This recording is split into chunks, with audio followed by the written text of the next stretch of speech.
మత్స్యకారుల ఐక్యత, మత్స్యకారుల ఐక్యత. బల్క్లో కమిరీ వెంటనే, బల్క్లో కమిరీ వెంటనే. మత్స్యకారులు బొట్ట కొట్టద్దు, మత్స్యకారు బట్టలు కొట్టద్దు. బల్క్లో కమిరీ వెంటనే, బల్క్లో కమిరీ వెంటనే, బల్క్లో కమిరీ వెంటనే. మరి ఈరోజు బోడే రామచంద్ర యాదవ్ గారు రావాల్సింది, మరి ఆయన రాలేని కారణానికి అతనికి రాజమండ్రిలో హౌస్ అరెస్ట్ చేశారు. సో అతను లేకపోయినా మీరు అందరూ పోరాటం చేసే అతను వస్తారని మేము చాలా ఆనందపడ్డాం. ఎందుకంటే అతను ప్రజల కోసం పోరాడుతూ ఉంటే ప్రభుత్వం నచ్చదు. ప్రభుత్వంలోనే అమ్ముడిపోయాలంటే ప్రభుత్వానికి ఇస్తుంది తప్ప ప్రజల తరపున మాట్లాడి ప్రజల పరం పోరాటం చేసిన ప్రభుత్వానికి ఎప్పుడు వ్యతిరేకమే. అందువల్ల అతను రాకపోయినా సరే ఈ పోరాటం ఆగదు. 21 రోజులుగా మేము మత్స్యకారులు చేస్తున్నాం. 21వ రోజు అతను వస్తారని చిన్న ఆశ. ఎందుకంటే మా ఈ న్యూస్ రాష్ట్ర వ్యాప్తంగా ఉంది. అలాంటి కొద్ది పెద్దలు వస్తే ఈ ప్రపంచవ్యాప్తంగా వెళ్తుందని కొద్దిగా ఆశపడ్డాం. కానీ ఆ ఆశ కూడా ఈ పోలీస్ వ్యవస్థ నిర్లక్ష్యం చేసింది. కావున అతను వచ్చినా చాలా ఆనందంగా ఫీల్ అవుతాం. ఈ ఉద్రిక్తత ఇంకా పెరిగే అవకాశం ఉంది, రెట్టింపు అయ్యే అవకాశం ఉంది. కావున వెంటనే అతన్ని హౌస్ అరెస్ట్ నుంచి రిలీజ్ చేసి మా దగ్గరికి పంపించాల్సిందిగా కోరుతున్నాం. అంటే ఇప్పుడు ఈరోజు హౌస్ అరెస్ట్ అయితే అయ్యారు, రేపు పొద్దున ఆయన వస్తారని నమ్మకం ఉందా? ఈ రోజు కాకపోయినా రేపు ఎప్పుడైనా? ఈ రోజు కాకపోయినా ప్రజల కోసం పోరాటం ఎప్పుడైనా వస్తారని నమ్మకం ఉందా మాకు? మా మత్స్యకారులు గట్టిగా నమ్ముతున్నాం. అతను మాకు 2 రోజుల కిందట పిలిపించారు మీ దగ్గరికి వస్తామని. ఈ పోలీస్ వ్యవస్థ ఎలా తెలుసుకున్నారో తెలియదు, కానీ వెంటనే అతన్ని హౌస్ అరెస్ట్ చేయడం చాలా బాధాకరమైన విషయం. అయినా సరే అతను వచ్చినా రాకపోయినా ఈ పోరాటం మాత్రం ఆగదు. మత్స్యకారుల ఐక్యత, మత్స్యకారుల ఐక్యత. థ్యాంక్ యూ అమ్మా, thank you so much. Okay అమ్మా, చెప్పండి అసలు ఏమ్మా, అసలు మీ యొక్క అమాయకతను చూసి వీళ్ళు నా కూటమి ప్రభుత్వం మీ మత్స్యకారుల భూములంతా లాక్కుందా, లేకపోతే మీకు యథార్థంగా ఇదివరకు చెప్పారా ఇక్కడ మేము బల్క్ డ్రగ్ పెడతామని? చెప్పలేదు, మాకు బల్క్ కంపెనీ పెడతామని కూడా చెప్పలేదు. మా భూములు తీసుకున్నారని 100%, 99% వీళ్ళు భూములు ఉన్నాయి. మీరు 10% ఎవరికి ఉన్నాయి భూములు? ఎవరికి సమాధానం చెప్తుంది అనిత గారు? ఏ విధంగా సమాధానం చెప్తుంది? సరే మేము ఇచ్చామనుకోండి, మా అమ్మాయిలు కాబట్టి మేము ఇచ్చాము, అది మా తప్పు కాదు. వాళ్ళ బతుకుతురుడు వాళ్ళు ఎలా అయితే ఎంచుకున్నాం, మా బతుకుతురుడు మేము ఎంచుకున్నాం. మా బ్రతకడానికి మా భూములు అమ్మాము.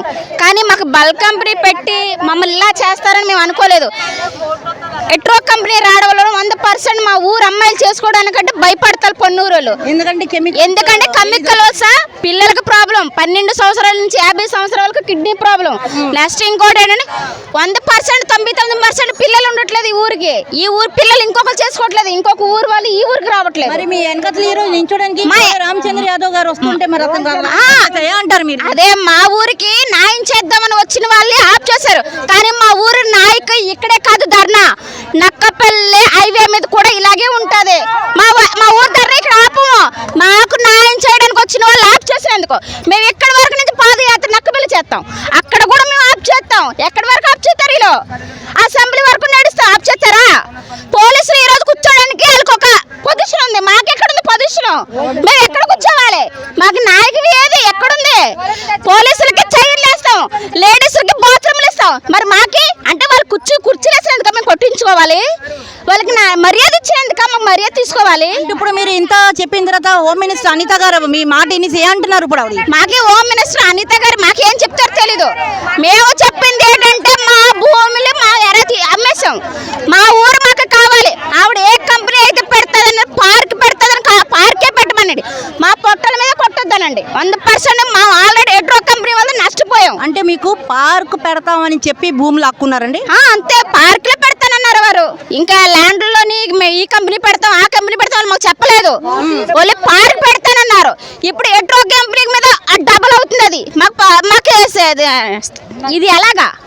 అంటే మొత్తానికి మీకు ఇప్పుడు ఉన్న ప్రభుత్వం మీకు అన్యాయం చేసిందంట. ఇప్పుడు క్యాన్సర్ వస్తే మహా అయితే 10 లక్షల ప్యాకేజ్ ఇస్తుంది ఆవిడ. ఆ క్యాన్సర్కి డబ్బులు ఎట్టాలి మేము? అప్పుడు మా బతుకుతురేడు మాకు వచ్చే జనరేషన్, నెక్స్ట్ జనరేషన్ సమాధానం ఏంటి? అంటే ఇప్పుడు ఒక మనిషికి 10 లక్షలు ఇస్తారు, బట్ ప్రాణం అయితే తిరిగి రాదు కదా. అప్పుడు మా జనరేషన్ మేము సమాధానం ఏం చెప్పాలి? మా ఊరికి ఎవరు మాకు నాయకులు వద్దు, మా సమాధానానికి మేమే పోరాటం, మేమే ధర్నా చేస్తాం, మేమే వెళ్తాం. మేము ఏ నాయకులు బతిమాలం, ఏ రాజకీయ నాయకులు మేము వెళ్ళాం, మేము ఏం మేడానికి మేము సొల్యూషన్ చెప్పం. మాకు మేమే ధర్నా, మాకు మేమే చేస్తాం. అంటే చివరికి మీ భూములు మీకు అప్పచెప్పతే మీరు ఏం చేస్తారమ్మా? ఇచ్చేస్తే అంచక్క మేము బాగా బ్రతుకుతామండి. ఎందుకు వచ్చిందండి మాకు ఈ బాధలో? గత 15 రోజుల నుంచి ఇక్కడ ధర్నా చేస్తాం, మాకేం జీతం వస్తుందా? వాళ్ళు ఏసీ రూమ్ లో పడుకుంటారు, మాకు